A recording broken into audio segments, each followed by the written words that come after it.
Issues with your host, Mr. Todd C. Mitchell. Hey. All right, how's everybody? How we doing? All right, how's everything? Welcome, Doc. All right, how we doing today?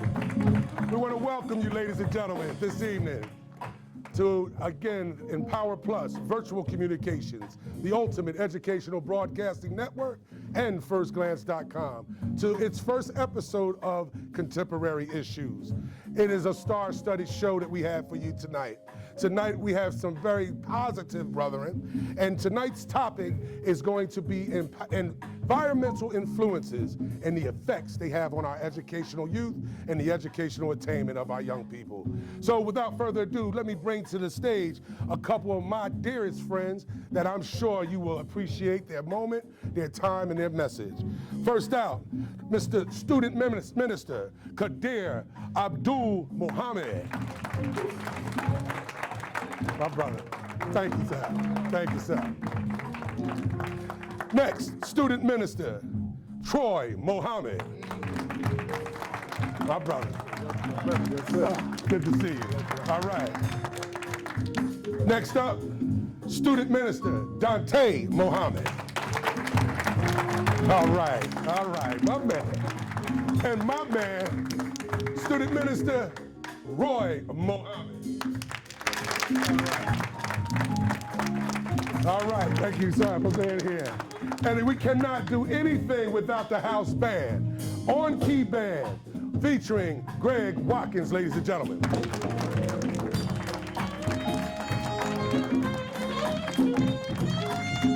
Showtime.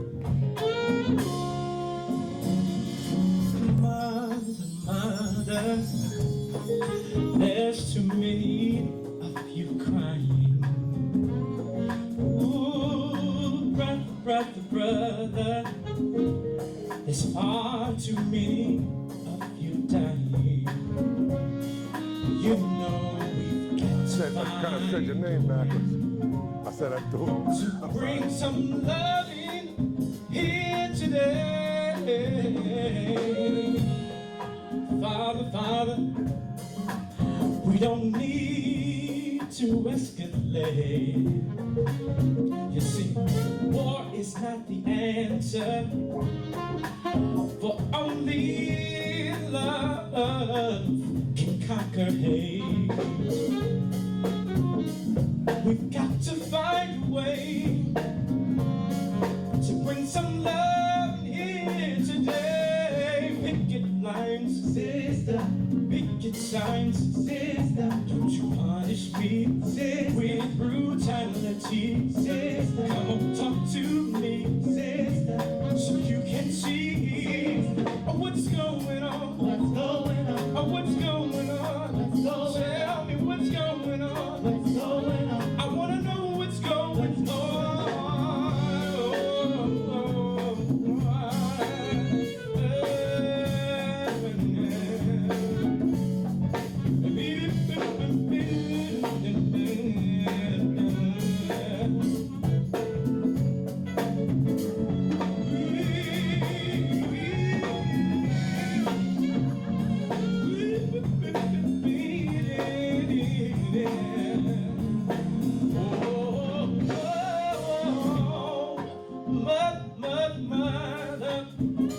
Everybody says that we're wrong, but who will they judge us simply because our hair is long?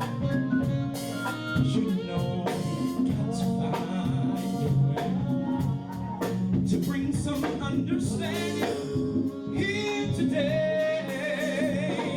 Picket signs, picket lines, don't you punish me with brutality. Come on, talk to me so you can see what's going on. What's going on? What's going on? What's going on? What's going on? What's going on? What's going on? What's going on?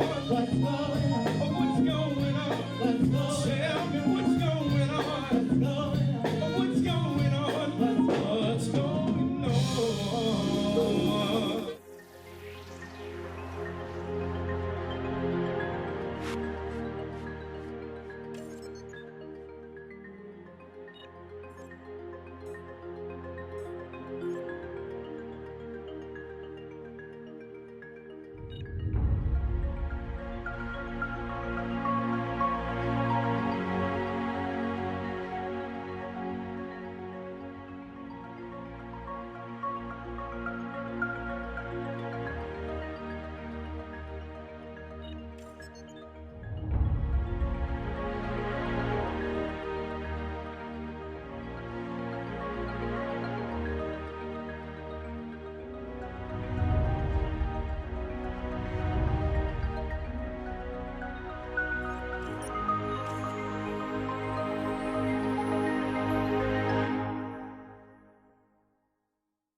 back.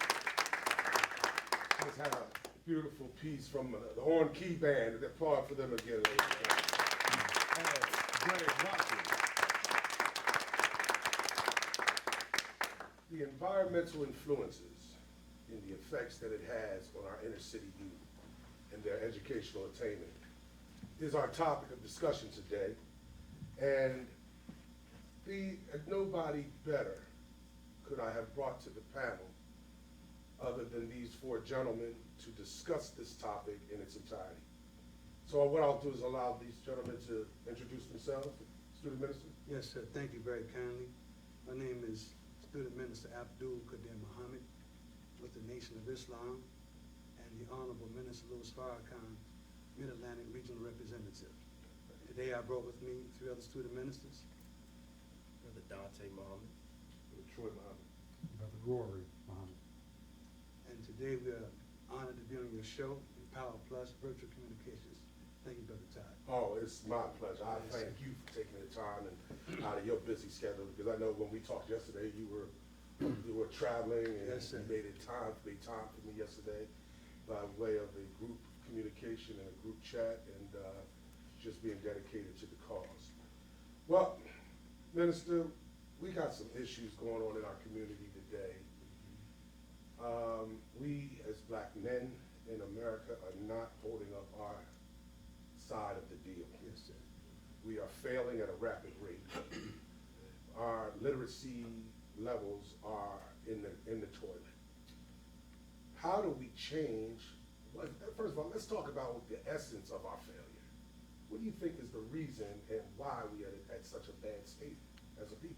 Let me first thank the God that has helped me in my life, Master W. Fard Muhammad. All right. And of course, his great student, then again, the most honorable Elijah Muhammad, and today, our dear brother, the Honorable Minister Louis Farrakhan. What has changed our lives is that word that shaped us and began to work on us as we began to hear this great teaching from the Honorable Minister Louis Farrakhan. This word began to work on me as I accepted the word, helped change my life. So today, what's missing in many of the young brothers and sisters' lives is that God is not at the center of their lives.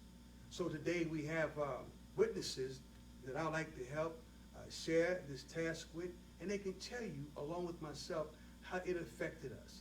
At my age, at the time I came in contact with this word, I was 17 years old.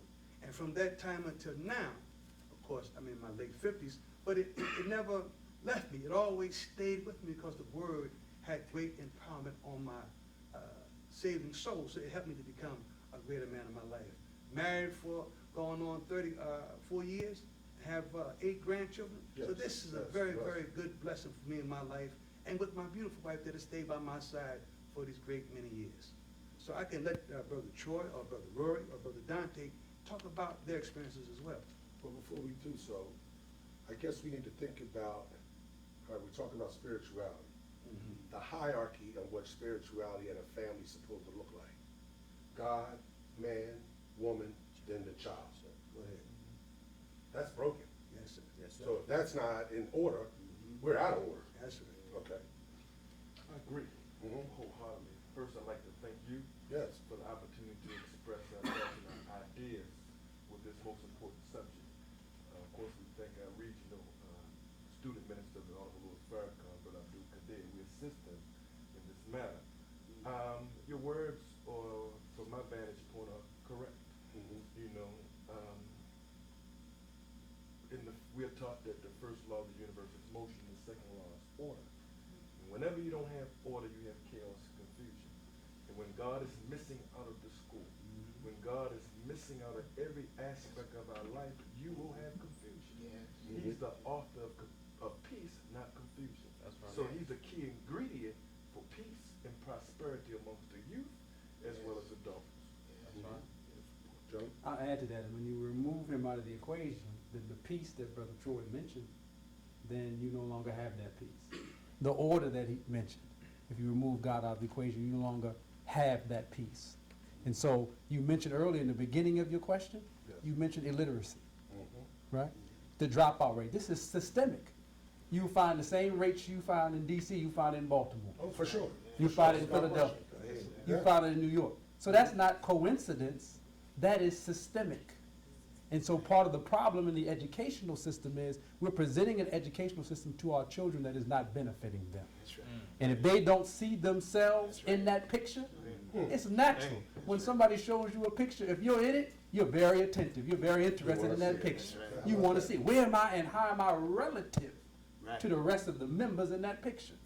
But if you're given an education and you're not in that picture, that doesn't not only identify you, but how are you related to the rest in that picture, then you're not interested in that picture. And our young boys, more so even than our young girls, are rebelling against a system that does not include them or take them into account. As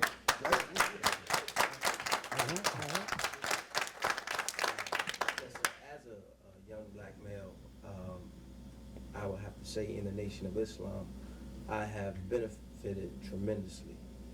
My life has been a real miracle.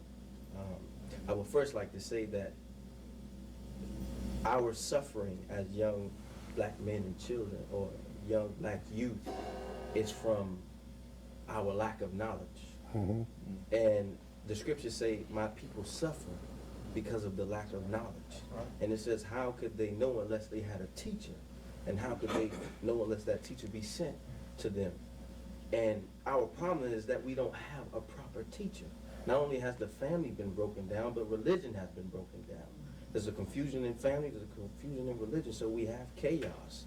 So we need a teacher to guide us back onto the straight path of God so that we won't be a people that destroy ourselves from within. So in my life, I can bear witness that I was in the streets. I was one without a father. I was one in the community that had to undergo suffering because I was with a single parent mother. I was one of those who was supposed to be one out of 8 black men in jail or dead, you know. And the Honorable Minister Louis Farrakhan spoke to me through videotape, and he spoke to me and he woke me up. He woke me up from my mental ignorance, not knowing my purpose, not knowing my aim, not knowing the reason why I'm supposed to be here. And that's most of the brothers and sisters in the street, that is why they resort to crime, because that's all they have. That's all they know. That is the way and the picture that is provided for them. So they that's their niche. So what we have to do as those of us who are ministers, or those of us who are pastors, we have to begin to paint them a different picture. We got to say, it's not okay for you just to be a basketball player. It's not okay for you to be a thug. It's not. Why don't you become a doctor? Why don't you become a business owner? And my life has been an example. I'm 24 years old. Correct. I'm 24 years old. I joined the nation at 16. Almighty God has blessed me with the teachings to overcome many obstacles that are miracles, and many young black men have no vision or even a thought that they can accomplish. Right. He has taught us that there is nothing in this world, age or not, that you cannot accomplish. So at the age of 19, I started my own business. I don't accredit that to myself. It was because the Honorable Minister Louis Farrakhan. Go ahead. At the age of 21, I got married. But I was taught in the streets to be promiscuous and Of course. seek any woman that I could. Because that was the beauty that we had as men. Yes, sir. The statistics state that there are, well, if you go to any college campus, there's a 13-to-1 ratio on the average, Yes, sir. right? 7 billion people in the world, 5 billion are women. Okay, so if that be the case, we have no choice but to run around and let our little head control our big head, so to speak. You know, so what happens is when you become educated and find guidance and find something that you know is real, you know, then we start to slow down. You know, in your relationship, the hardest part about a relationship is us we as men, losing our first love. Breaks you down. It humbles you, right? Yes, sir. We do it to women every day. Women we walk away from our children every day. We got, as a school teacher, I go to school and I work every day simply because I become a father figure for my students who I know they don't have a father. Right. And they let me know, and the funny part about it, you might walk into an environment and walk into an educational environment and the adults will chastise you the adults look at your positive imagery and presence and turn their back because they feel it as though it might be competition, and all you're trying to do is spread that cement of brotherly love. How do we continue to do that when we got so many obstacles, even amongst us, those who are your supervisors, your bosses, and those individuals that we say we're supposed to look up to? Yes, sir. How can we overcome these obstacles? So what we're going to do, we're going to take a break we got to pay some bills, and we're going to go to a commercial. So we're going to let T come in and take us to a commercial, and when we get back, we are going to talk about environmental influences. We'll be back.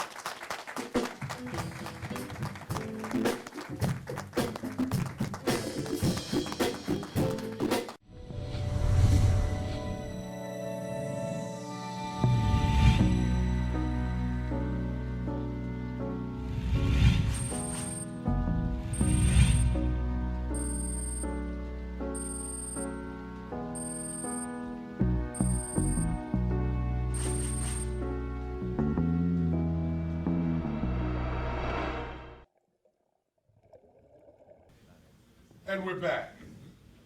Ladies and gentlemen, it gives me great pleasure to introduce to you Greg Watkins and the Greg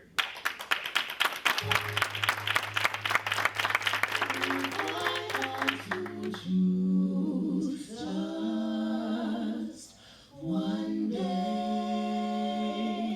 if I had to choose just one day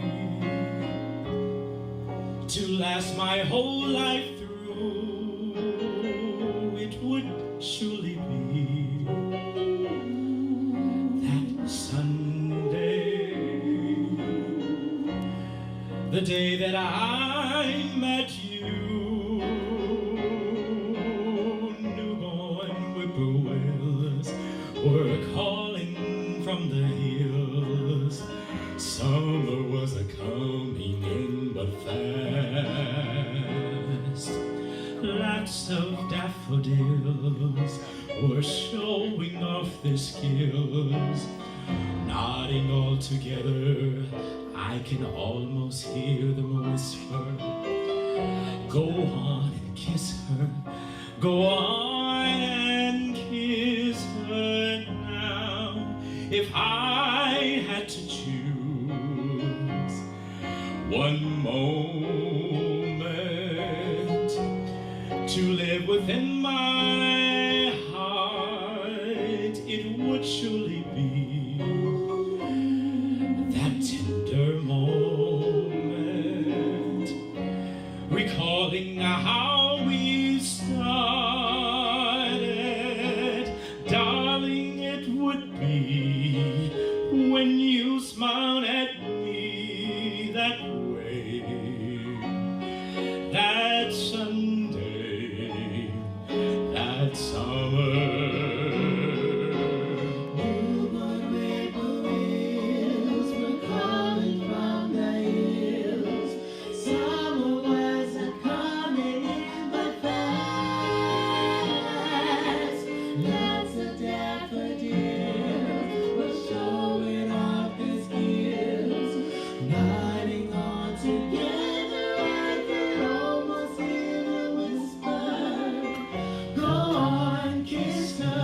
Go on and kiss her now. If I had to choose one moment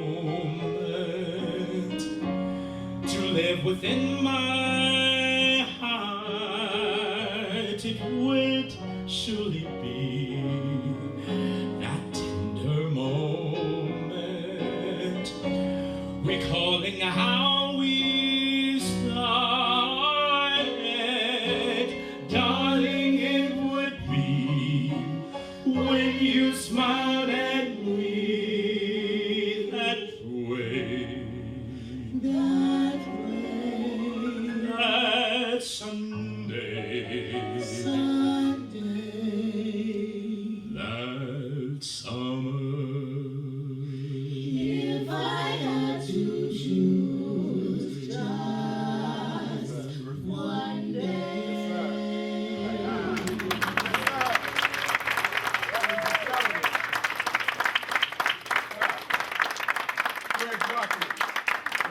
Watkins, please. Thank you very much. Very seldom do we hear such a young man sing such an old song. That was my attraction to Mr. Greg Watkins, and it was a must that I had him on this show, because if you have a good ear for music, we know that Nat King Cole's soul is endless, it's timeless, and we never hear individuals as young as Mr. Watkins perform songs as old and as sophisticated as that. So for the world, watch out. Good brother. And he's about to do some good things. So, coming up next, this brother is a childhood friend of mine, and I'm honored to say. You know him from many of his inner-city novels. New York Times bestseller. Throughout the 1990s, he took the inner-city readings on by storm. He's an author, he's a journalist, a lecturer. Today, he has just completed an outstanding project on the autobiography of Marion Barry. Ladies and gentlemen, put your hands together. Mr.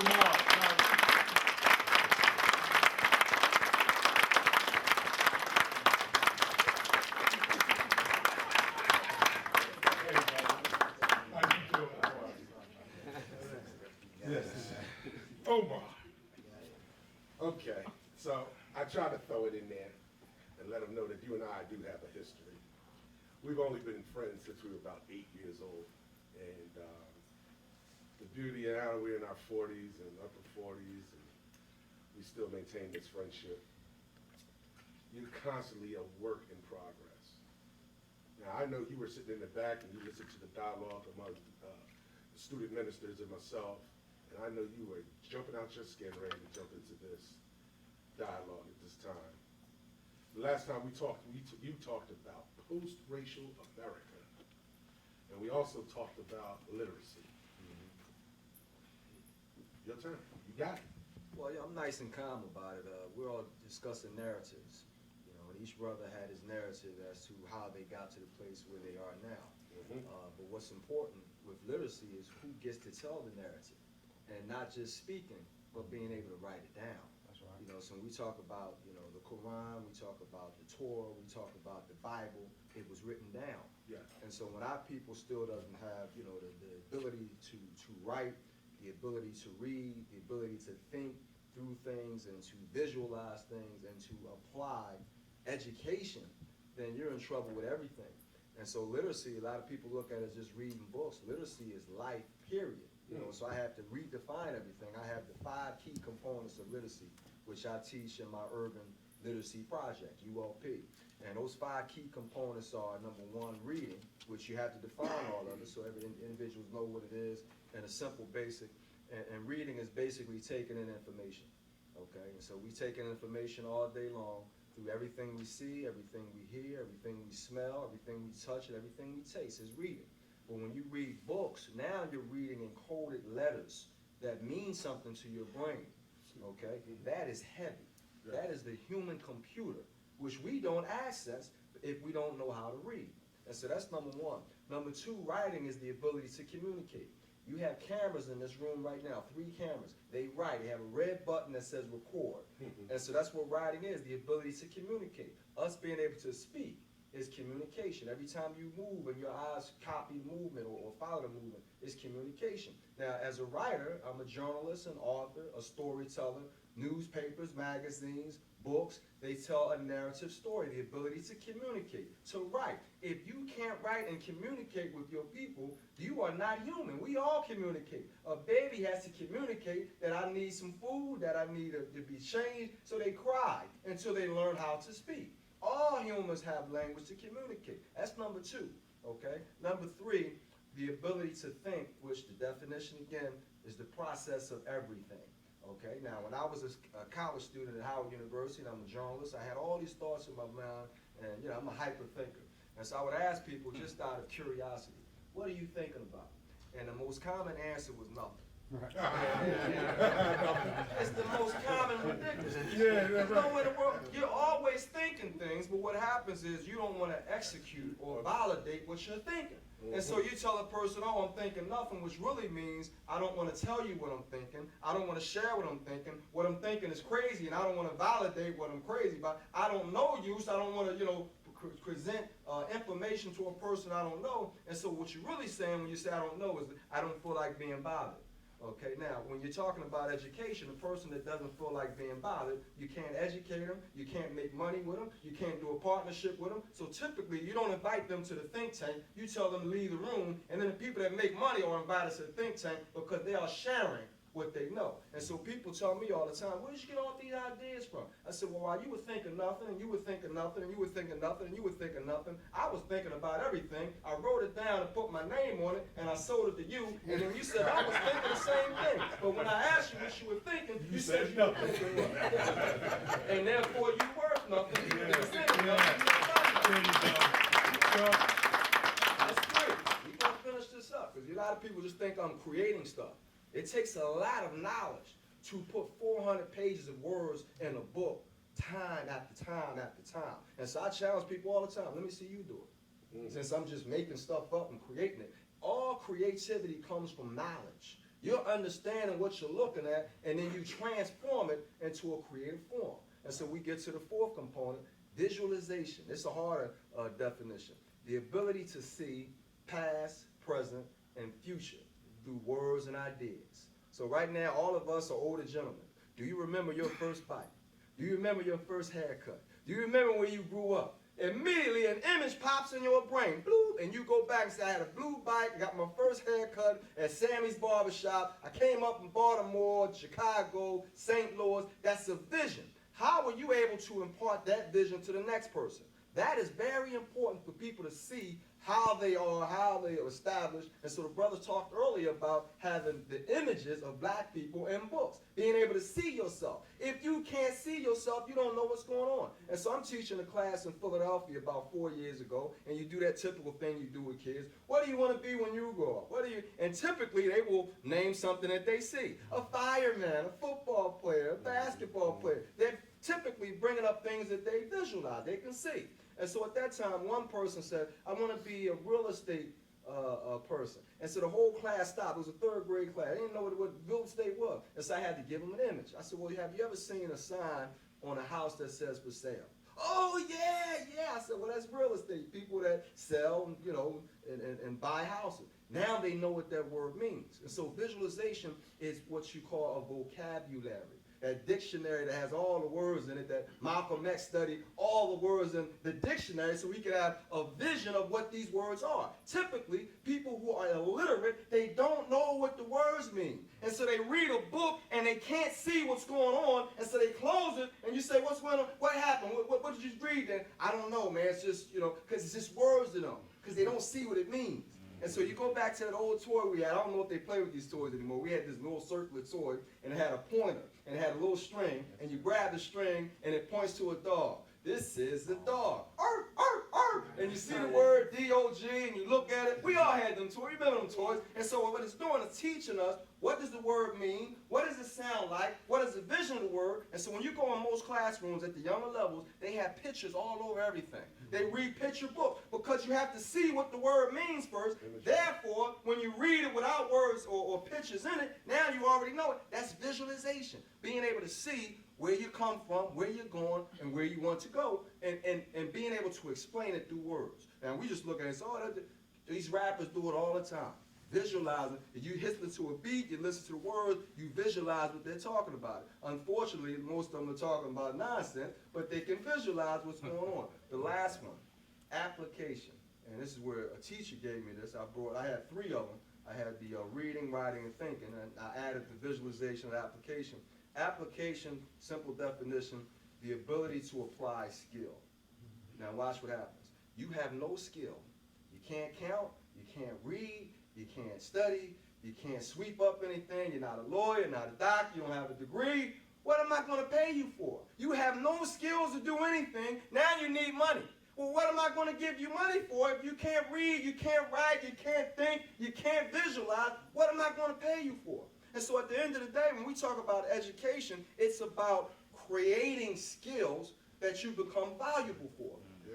But all of it comes through those same components that I named. If you can't read, which means you can't take in information. If you can't write, which means you can't communicate what you took in. If you can't think, which means you're not processing what you read or what you're trying to communicate. And if you can't visualize, which means you don't know where you've been, where you're going, or where you are, typically you won't have any skills, and so therefore I can't hire you, and therefore you become unemployed. You end up robbing and stealing, going to jail, and then you want to read and write letters, you know, from jail. And so most of the letters I get from brothers are coming from jail.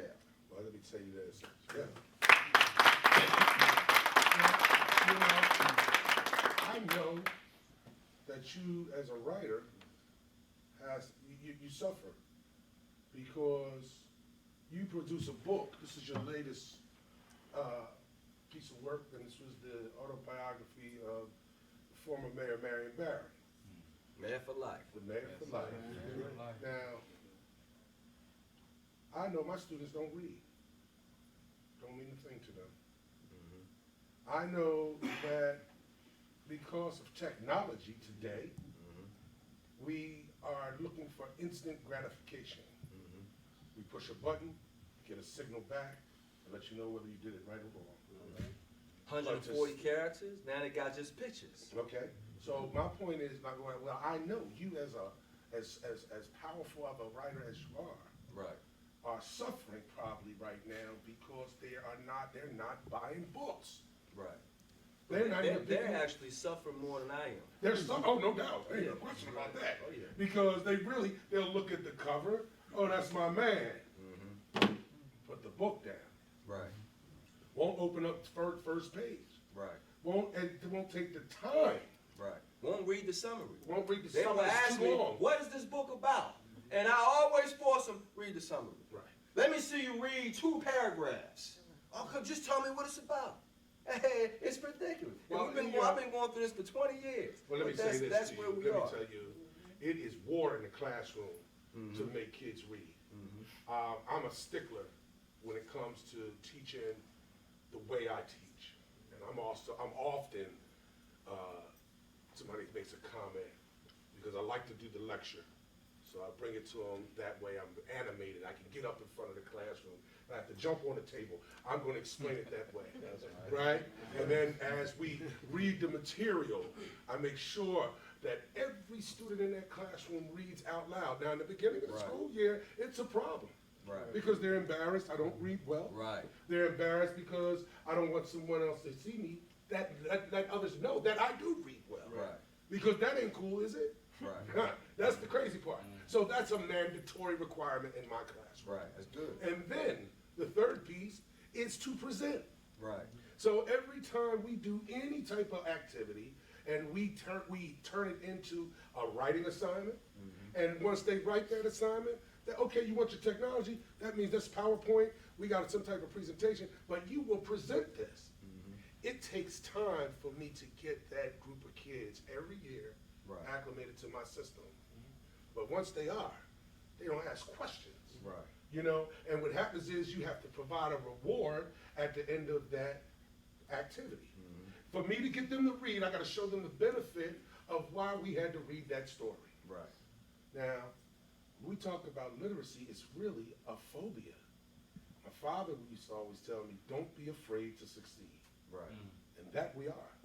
We don't want to be the doctor, the lawyer, we want others to be that. We don't want to be the minister and the leaders of our community. That's somebody else's job. It entails too much work. It entails too much discipline. And how can you give somebody discipline who has total anarchy? That. Well, let me say this to the panel here when we talking about my brother's book, Omar Tyrese, a great piece of work that speaks about Marion Barry Jr. I haven't received the book yet. I want to get a copy of the book. One thing that Elijah Muhammad had said in his book, message to the black man. Notice what he said, message to the black man. Message. But in a book, there's always, like you just gave us, some sort of a message.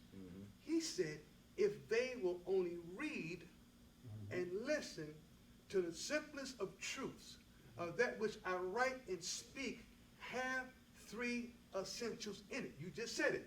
I'm going to give it three words: power, light, and then life.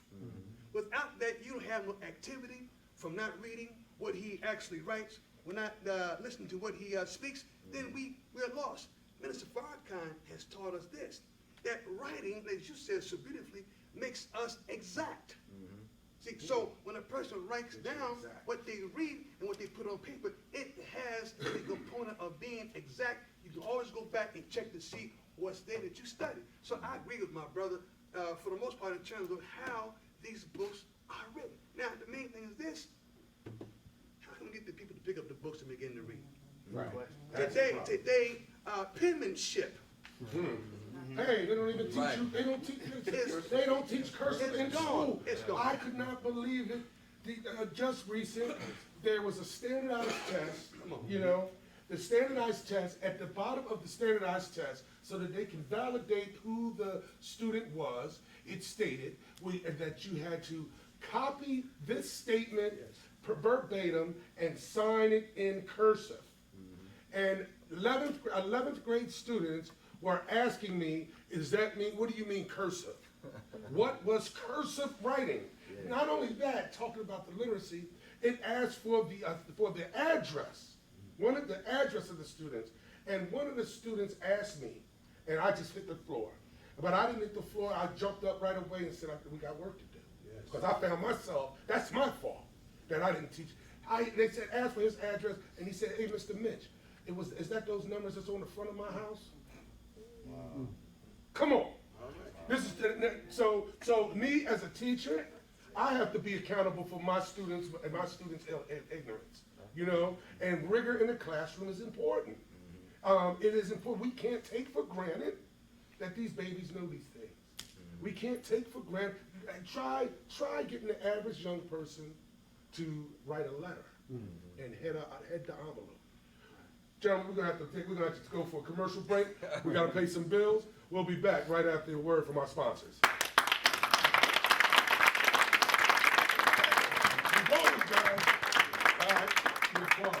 All right, band's on. All right. Ladies and gentlemen, put your hands together for the on-key band.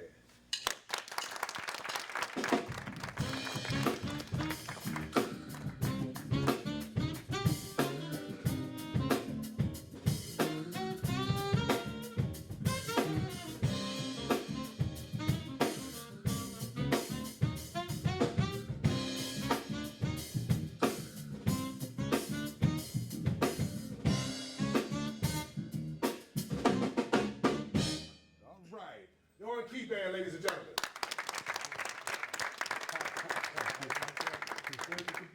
So we left at the break, started to get pretty heated, and we were talking about the literacy of our young people. So we all are in agreement, crowd, that we have a job to do. We can't accept the fact that I am successful, that the next man get it on his own. We know that our young people are starving and they're thirsty for guidance. Although they will resist it when they first get it, are presented with structure, but they want it and embrace it wholeheartedly. So I guess my question would be, what is the pledge of us individuals in this room, let alone the brothers at this panel, to keep and maintain, to secure a bright future? Because I don't want this young man sagging and his jaw showing, coming to see my beautiful daughters and knocking on my door. And before, he might be an outstanding young man. But because of his image, I've stereotyped him and he's not allowed in my front door, in my house. How do we get over the issues of ignorance and provide stability and some positive motivation and uplift for these young people? Yes, sir. First, I would like to say that, unless Marcus Garvey said, a tree without roots is dead, so is a man or woman without their history. If we're looking at people not being able to read, not being able to write, this is slavery. Yes. Modern day. So if you don't know what was, you'll be ill prepared to handle what is. Our problem, we don't know what was. So we're not effective in teaching what needs to be taught. Right. I didn't desire to read in prison prior to coming to prison, but in prison I desired to read. What happened? The environment changed. You What had made to. me desire to read? Yeah. So we will, but we gotta have the right methodology of teaching to inspire someone and create the desire to read. So I say that to say, as we're taught that education is a torchlight for civilization, and when you see people that are education in decline, the civilization is in decline.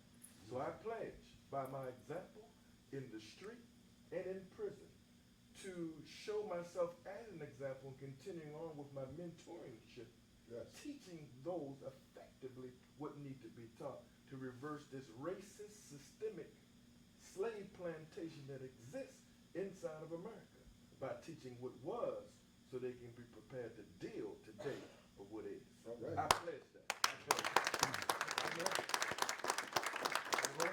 It's very closely related to what Brother Troy said, which is, as the Honorable Minister Louis Farrakhan, I've heard him say that the Honorable Elijah Muhammad told him, he said, brother, be what you want them to be. That's right. So it starts there. You have to give the picture, the visualization of what you're telling that person to be. Because our children are very, very attentive and they pick up things. They spot hypocrisy real quick. So you can talk about what it means to be a man, talk about what it means to be a woman, etc. But if you're not displaying those activities, then they're going to turn from you and say, man, I ain't trying to hear that. That's why they're so turned off by religion. Because we're saying one thing but doing something else. Yes. So if we want to demonstrate knowledge and demonstrate study and demonstrate reading, then we have to first show that we're thirsty for that education, and then go where they are. That's right. We cannot be afraid of our youth. That's right. We can't pull them up on top. We got to get down in the dirt with them. So I pledge that, to go where they are, be where they are, in the middle of the crack game and say, what's up, black going man? on, I Black? love you, soldier. I think that's my And success. go right because there. because they know that Mr. Mitch cares about this. That's right. And I am just like them. I'll get down with you and go talk to your mother Meet 'em where they are. and find your father. And tell him, you know, and a lot of teachers go, this is my job, that bell rings, I'm out of there. I am totally deeply rooted to the community and to their uplift, and just the showing the positive imagery. Absolutely correct. Gotta go. Gotta go. Yeah. You know, the mission's already been established. You have to continue to do it. So I run my mouth all the time. Oh, no, don't do it, don't do it. You know, I got two teenage sons, 18 and 15. And they both know whenever I want to speak on something, and so they already know that. And what's happening now, my 18-year-old is in college. And, you know, I was aggravating him about he wants to be a broadcast major. So I said, look, ask them if you can be the anchor. Ask them if you can cover the basketball, soccer. Ask them. And my wife kept saying, look, you're pushing him he's only a freshman, leave him alone. You know, I said, look, I'm going to tell him anyway, because when I'm not around him, he's going to think, Dad told me to do this, Dad told me to do that, and it's going to come out of him. And so the funny thing is, I backed away from him. Son asked to be the anchor, son asked to be, so I said, well, he's doing what I asked him to do. Right. And so now it's already ingrained in him. Right. And so a lot of times they call you a crazy man. Go ahead and be a crazy man, because that's the job we have to do. Right. We got to do it. I am the brother who was instructed in a very, very moral sense to go where our young people are and die. And die. Wow. See, because if it's death in the community, then that's where I belong as a leader. Yes, you do. Yes. We cannot just let them stay out there, as Brother Rory said, as my brother said, and Brother Troy and yourself have said, let's go where death is. I was in the death pond. Somebody came and pulled me up out of the death pond. So I look back at my sons. They kind of slid off the path. And one day I came home and I found a little metal box I gave him when he went to college. They put his birth certificate and all his little belongings. I found cash and a couple of bags of weed. I said, honey, let's lay down in the bed like we the patient and he's the doctor. Let him tell us what's right with what he's doing or what's wrong with what he's doing. So at the same time, we can't always make them lay down and tell us. No, we got to be like, we don't know what's going on and have them to explain to us, why are you on this path? So at that time, they're dealing with death. We got to get involved with them. Go to the schools, break up the fights, go down where they actually got the guns. I mean, we got to get involved with them. And sometimes we may get robbed, almost shot, but that's where we are. Come back.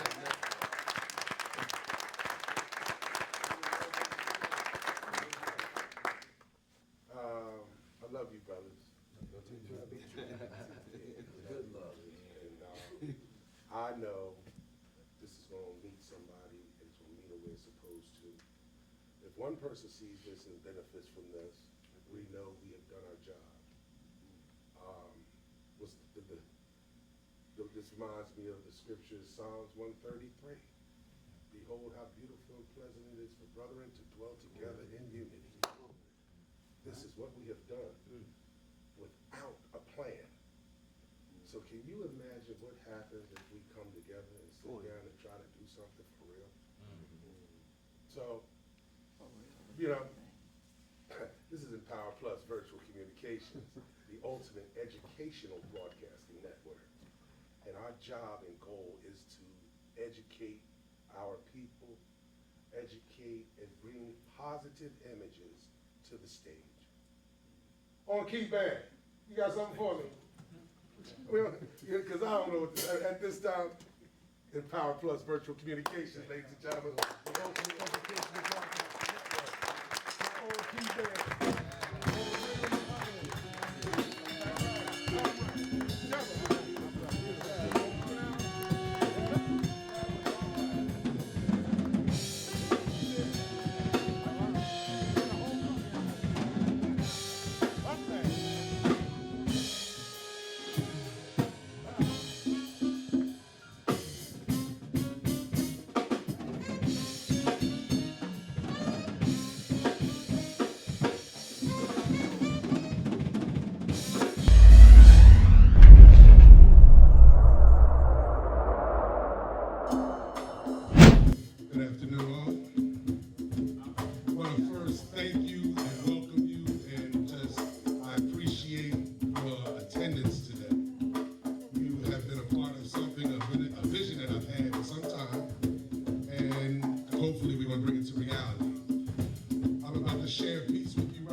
Drums, thump.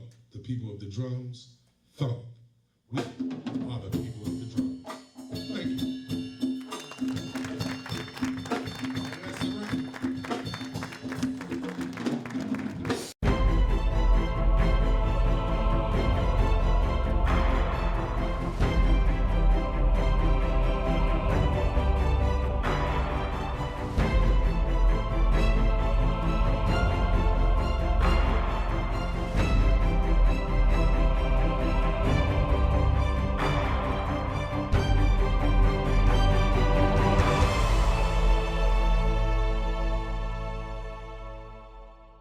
Empower Plus Virtual Communications, the ultimate educational broadcasting network, has a mission to fuse together various technologies in order to assist day-to-day communications and enhance education and business communications.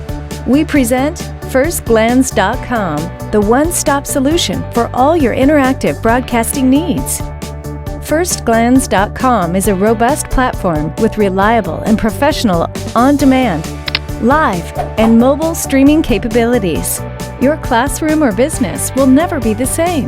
With Virtual Classroom, you can host up to 25 students and interact with them exactly as you would in a real classroom. With Virtual Talk Show, you can host up to 2,500 participants for panel-style events, where the moderator can invite up to 3 panelists at the same time to the discussion. We help your top-notch teaching talent reach more, many more. Our high-end live streaming and on-demand capabilities and full-scale CDN are also perfect for broadcasting your events. Your sports or concert events will be accessible on any device. And our pay-per-view module will help you realize the income-generating potential of your virtual classrooms and talk shows and all your events. FirstGlance.com. Broadcast your programs the right way. Brought to you by Empower Plus Virtual Communications, the ultimate educational broadcasting network. Contact us at 866-367-5527 or send an email to programs@firstglance.com.